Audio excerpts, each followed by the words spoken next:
नमस्कार, मैं एम के पांडे। हमारी धारा पर आपका स्वागत है।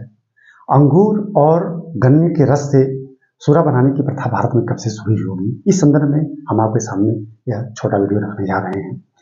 जैसा कि आपको मालूम है, वैदिक काल में सोमरस का सेवन होता था, लेकिन वह सोमरस, हमने कई वीडियो भी बनाए हैं, वह देवताओं का अत्यंत प्रिय पेय, वो अमृत के समान था और स्वयं से सोम देवता माने जाते थे।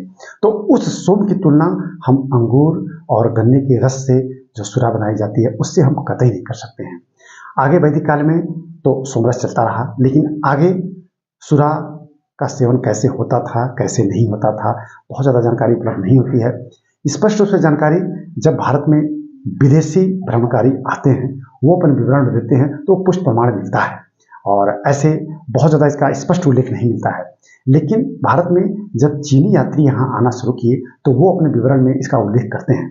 फाह्यांग यहाँ के खान पान और यहाँ की वेशभूषा, यहाँ की राजनीतिक स्थिति का बहुत अच्छा विवरण देते हैं, लेकिन वो भी अपने उल्लेख में सूरा या इससे संबंधित कोई बहुत अच्छी जानकारी नहीं देते हैं। लेकिन हर्ष के काल में जब ह्वेनसांग यहाँ आए, आगे इत्सिंग आए, तो इन्होंने अपने जो विवरण दिए हैं उनमें स्पष्ट रूप से सूरा का भी उल्लेख किया है, तो इसे पुष्ट माना जा सकता है। यानी हम कह सकते हैं कि भारत में हर्ष के काल में सूरा का सेवन होता था, और वह सूरा जो है गन्ने के रस और अंगूर से बनाई जाती थी।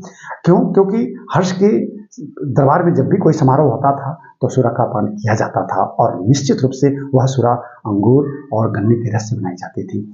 हर्ष के शासनकाल का पूरा विवरण ह्वेनसांग देते हैं।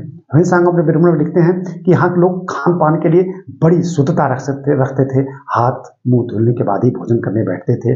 भोजन स्पष्ट रूप से पवित्र और अपवित्र दो वर्ग में विभक्त था।